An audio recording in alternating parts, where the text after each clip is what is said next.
마태복음 5장, 6장, 7장까지를 산상보훈이라고 이야기합니다.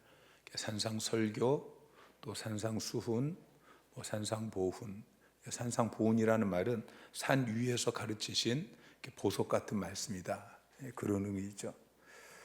그 중에서 우리가 지금 앞부분 1절부터 12절까지를 읽었는데, 이 부분을 우리가 이제 팔복이라고 이야기를 합니다.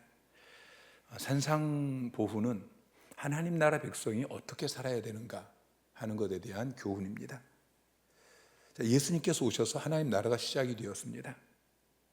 하나님 나라를 마태복음에서만 천국이라고 기록하고 있습니다. 사실은 천국이 아니고 하나님 나라입니다. 하늘 나라가 아니고 하나님 나라가 맞는데, 마태복음은 유대인들에게 쓰여진 편지이기 때문에 하나님이라는 단어를 사용하지 않고 천국이라고 표현을 하고 있는데, 천국은 하나님이 통치하시는 하나님 나라입니다. 예수님께서 하나님 나라 왕으로 이 땅에 오셨고, 그래서 하나님 나라가, 천국이 시작이 되었습니다. 우리는 예수 믿고 구원받는 그 순간부터 이미 하나님 나라에 들어왔다는 걸 기억하셔야 돼요.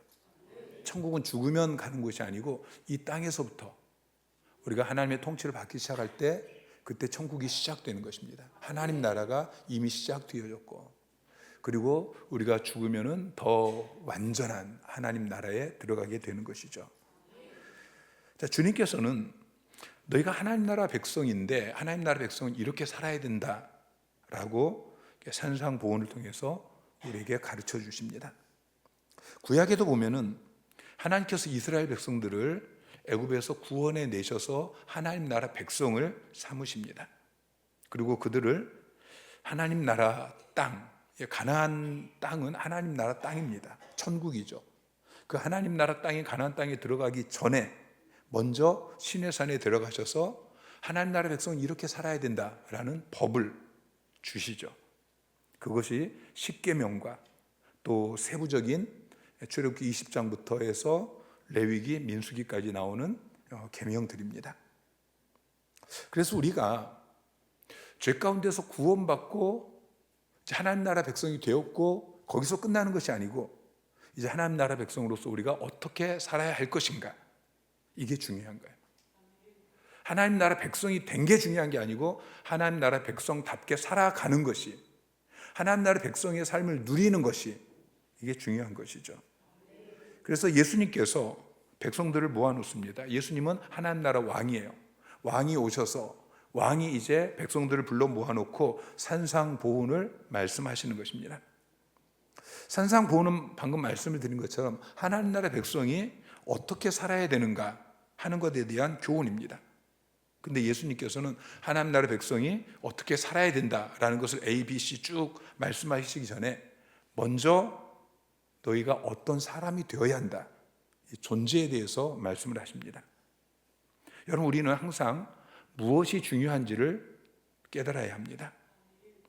사람들은 늘 무엇을 하는 것을 중요하게 생각합니다. 어떤 것을 해서 성취하는 것, 이것을 중요하게 생각하고 그것에 집중합니다. 근데 그보다 더 중요한 것은 어떻게 사느냐예요. 무엇을 하느냐보다 더 중요한 것은 어떻게 사느냐. 이건 관계입니다.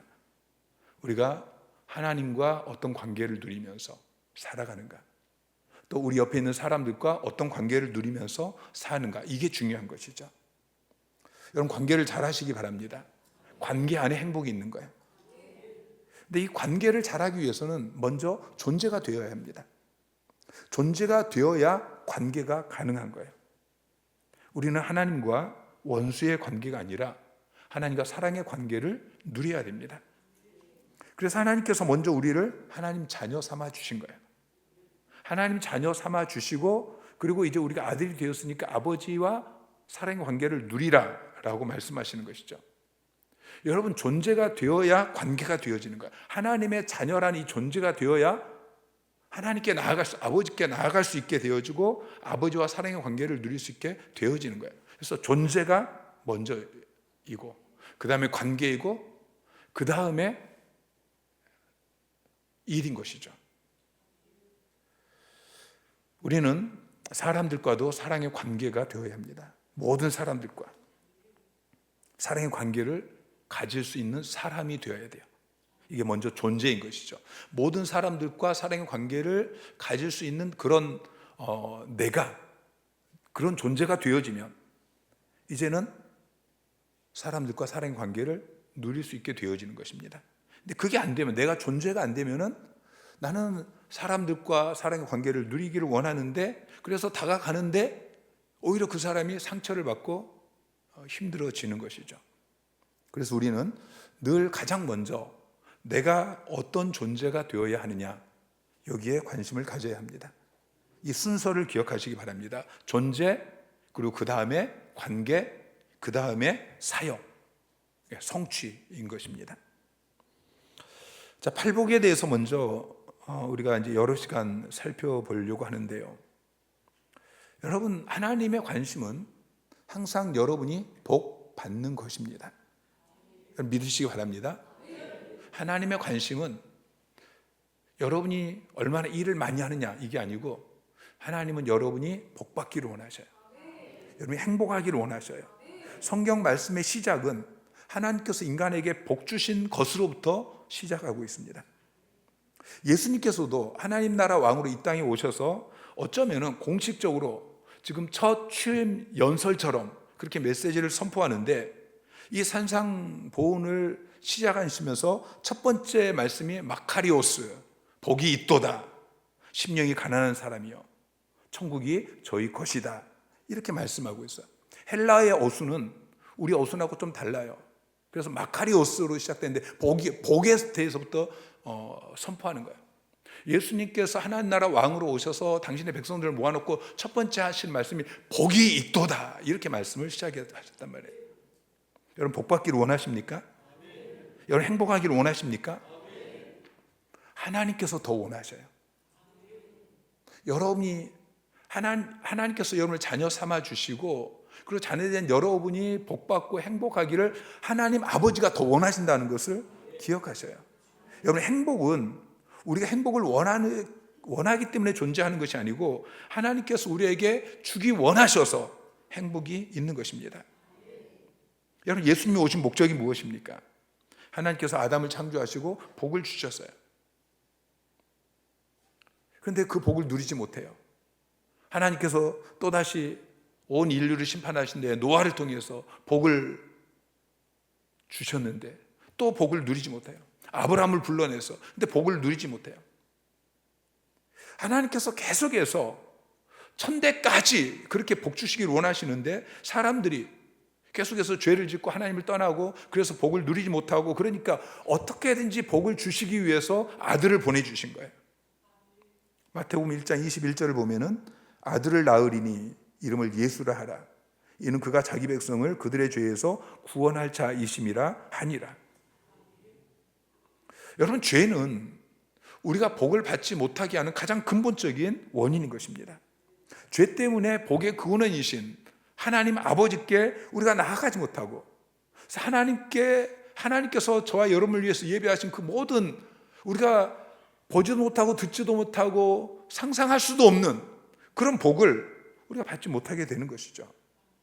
그래서 예수님께서 이 죄로부터 우리를 구원하셔서 우리에게 참된 행복을 주시기 위해서 이 땅에 오신 것입니다. 근데 여러분, 기억해야 될 것은 예수님이 주시려고 하는 복은 세상이 말하는 복하고는 다르다는 거예요. 주님이 주시는 복은 우리 마음 깊은 곳에 있는 진짜 행복이에요. 변하지 않는 행복. 팔복의 마지막 부분 12절에 보면 기뻐하고 즐거워하라 라고 말씀하고 있어요. 복에 대해서 쭉 이야기하면서 기뻐하고 즐거워하라. 우리 주님은 저와 여러분에게 넘치는 기쁨과 넘치는 즐거움을 부어주기를 원하십니다. 마카리오스라고 번역되어진 이 헬라어 단어는 복이 있는 또는 행복한 그런 의미예요. 이 복은 긍정적인 환경에 기초한 행복을 의미하지 않습니다. 환경의 영향을 받지 않는 거예요. 요한복음 16장 22절에 주님께서 제자들에게 말씀하셔요. 지금은 너희가 근심하나 내가 다시 너희를 보리니 너희 마음이 기쁠 것이요 너희 기쁨을 빼앗을 자가 없느니라. 바클레이 목사님은 인간의 행복은 삶의 기회와 변화에 좌우되는 것이다. 그러나 그리스도인의 복은 그 누구도 손댈 수 없고 공격할 수 없는 것이다 라고 말씀하고 있습니다. 팔복이 제시하는 그 복, 행복, 이것은 세상이 제시하는 복과 전혀 다르다는 거예요. 세상이 제시하는 복은 부유함에 있어요, 풍성함에 있어요, 편안함에 있어요, 쾌락이 있어요. 그런데 그것은 참된 복이 아닙니다. 그것이 우리에게 참 행복을 가져다 주지 못해요. 부유함이 있다고, 풍성함이 있다고, 편안하다고, 또 쾌락을 누리고 있다고, 그래서 내 마음이 정말 기쁘고 즐겁고 평안하고 그렇지 않다는 것이죠. 자, 로마서 14장 17절 말씀 시작. 하나님의 나라는 먹는 것과 마시는 것이 아니요 오직 성령 안에 있는 의와 평강과 희락이라. 하나님 나라는, 하나님이 우리에게 주시는 천국은 성령 안에 있는, 성령으로 충만하고, 그래서 성령의 다스림 속에서 의와 평강과 희락, 이게 하나님 나라라고 말씀하고 있어요. 거룩하고 평화롭고 기쁨이 넘치는, 이게 하나님이 우리에게 주시는 하나님 나라이고, 이것이 바로 오늘 말씀하고 있는 복인 것입니다. 솔로몬은 인류 역사 가운데 가장 위대한 왕이었습니다. 그는 부와 명예와 권력과 또 지혜와 모든 것을 다 가지고 있었습니다. 세상 기준으로 따지면은 솔로몬처럼 행복한 왕이 어디 있겠습니까? 그런데 전도서 1장 1절부터 보면은 솔로몬이 이렇게 고백해요. 다윗의 아들 예루살렘 왕 전도자의 말씀이라. 전도자가 이르되 헛되고 헛되며 헛되고 헛되니 모든 것이 헛되도다. 헛되다라고 번역되어진 히브리어 단어가 헤벨이라는 단어인데, 이 헤벨이라는 단어는 텅 비었다, 공허하다, 그런 의미예요. 마음이 공허하다는 거예요. 모든 것을 다 가지고 있는데, 그런데 공허하고 텅 비고 마음이 공허하다. 솔로몬이 그렇게 고백하고 있잖아요. 연예인들이 인기가 복이라고 생각하고 그것을 추구하기 위해서 다 올인해서 그것을 얻었는데 마음에 기쁨이 없어요. 만족함이 없어요. 오히려 마음이 더 고독해지고 우울증에 걸리게 되어지고, 그러다가 자살하게 되지 않습니까? 여러분, 세상 사람들이 말하는 복에는 기쁨이 없습니다. 즐거움이 없습니다. 만족이 없습니다. 평안함이 없습니다. 누림이 없습니다. 그것은 가짜예요. 그건 진짜 복이 아니에요. 많은 사람들이 세상이 복이라고 말하는 것을 추구하며 그걸 또 얻어요. 근데 그게 참된 복이 아니기 때문에 그것을 얻었는데 오히려 인생이 더 불행해진 사람이 얼마나 많습니까? 돈벼락 한번 맞아보고 죽었으면 좋겠다. 그래서 로또를 샀어요. 로또에 당첨이 됐습니다. 그런데 그 돈벼락 맞고 인생이 망한 사람들이 우리 주변에 얼마나 많습니까? 아무리 행복을 원하더라도 행복이 무엇인지를 제대로 알지 못하면 행복을 누릴 수 없는 것입니다.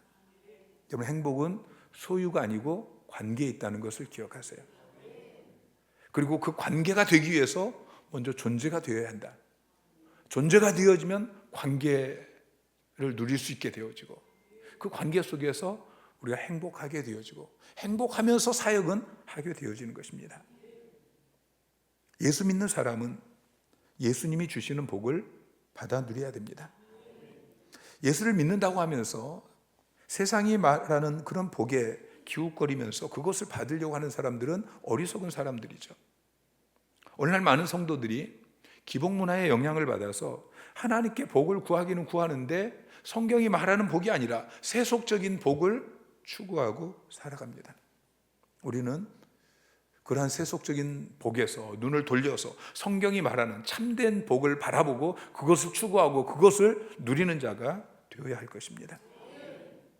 주님께서는 팔복 중에서 첫 번째 복으로 심령이 가난한 자가 복이 있다고 말씀하셔요. 심령이 가난한 자, 복이 있도다.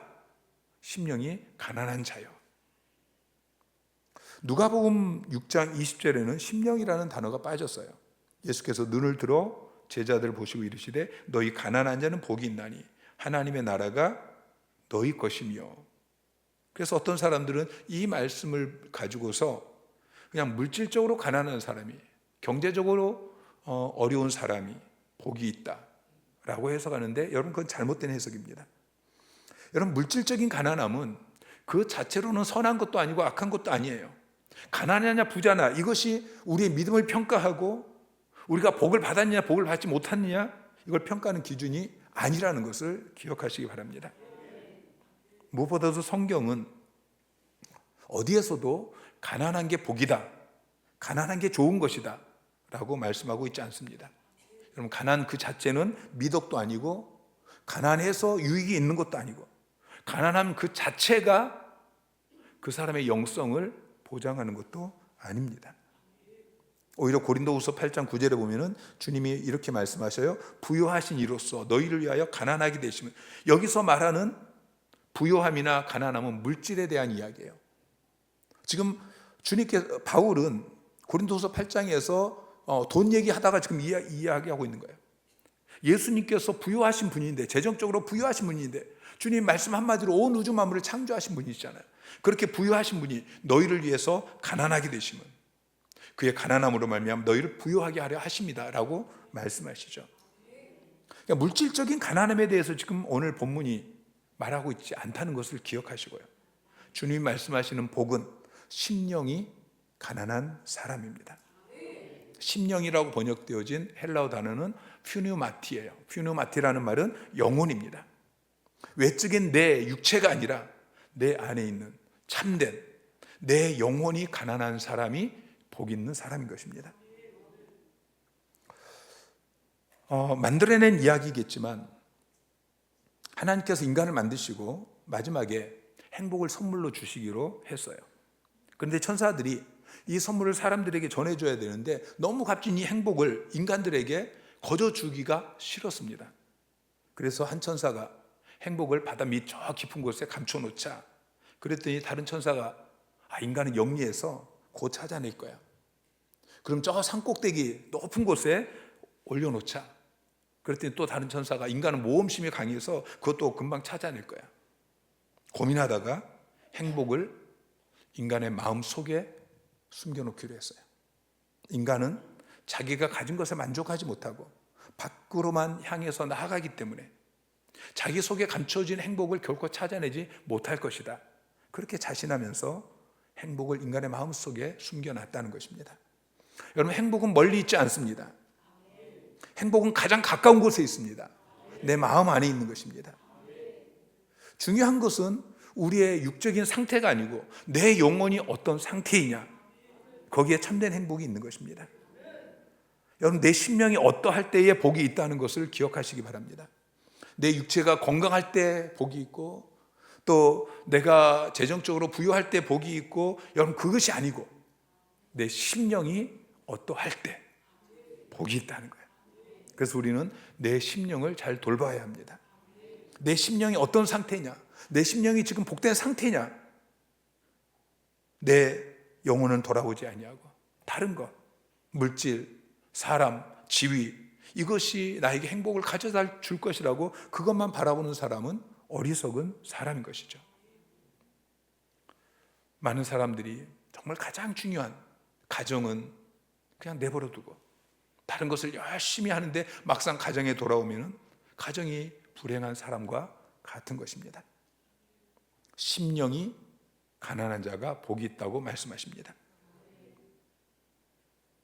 헬라어에 보면은 가난을 표현하는 단어가 두 개가 있는데요, 페네스라는 단어가 있고 또한 푸토코스라는 단어가 있습니다.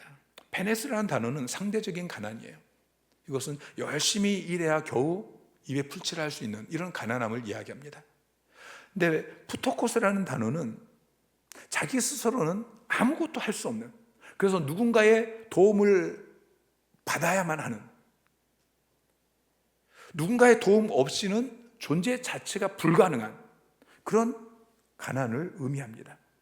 완전히 망해서 다시 일어날 수 없는, 거지로 몰락해버린 파산한 그런 가난을 표현할 때 푸토코스라는 단어를 사용합니다. 여러분, 우리 인간은 전적으로 타락했습니다. 우리 인간은 전적으로 부패했습니다. 우리 인간은 전적으로 무능력한 존재입니다. 심령이 가난하다는 것은 하나님 앞에서 자기 자신의 이 철저한 무능력, 이것을 발견하고 자신을 내려놓고 포기하는 것입니다. 예수님께서는 복 있는 사람에 대해서 말씀을 시작하시면서 첫째, 심령이 가난한 사람에서 시작합니다. 심령이 가난하게 되어지는 것은 하나님 나라에 들어가기 위해서 가장 먼저 일어나야 하는 일인 것입니다. 교만한 사람은 하나님 나라에 들어갈 수 없습니다.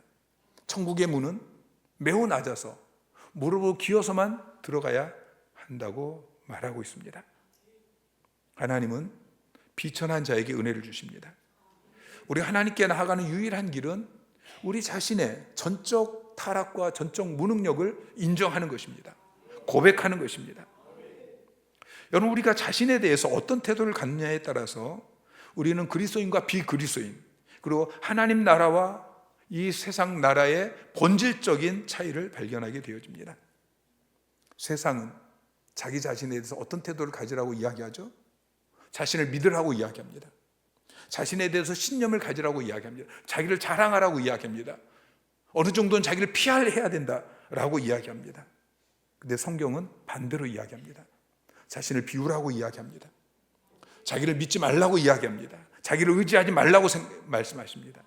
선줄로 생각하는 자는 넘어질까 조심하라 라고 말씀하고 있죠.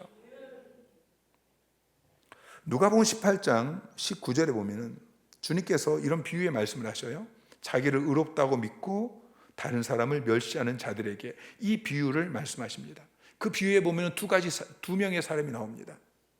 한 사람은 바리새인입니다. 또 한 사람은 세리입니다. 그 당시 바리새인들은 돈이나 명예나 지식이나 권력이나 이런 것으로 부유했습니다. 그들은 부족한 것이 없었습니다. 그런데 그 육적인 부유함 때문에 그들의 심령이, 그들의 영혼이 겸손하지 못하고 그냥 만족하여서 궁핍함을 느끼지 못합니다.